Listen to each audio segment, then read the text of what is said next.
राक्षस मन के विनाश के संकल्प लीज भगवान। हाँ और सब ऋषि मुनि मन घर जा जाके सब लोग सुख दीजिए, सबके दुख पीरल भगवान बांटी। तब बड़ा विचित्र लागत गर सुनबे ते में जी घुर घुरा जथे कतेक निर्दयी रीन होई चंडाल मन।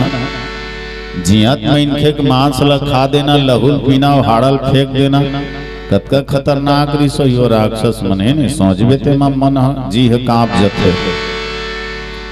लेकिन मैं देखतो नहीं तो ओकरोल ज्यादा खतरनाक आजकल के राक्षस मन है।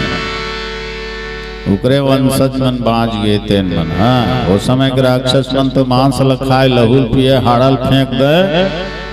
और आजकल के मन तो हाड़ल घलो नहीं फेंके देता, उहुल थुथर थुथरी खा डालते।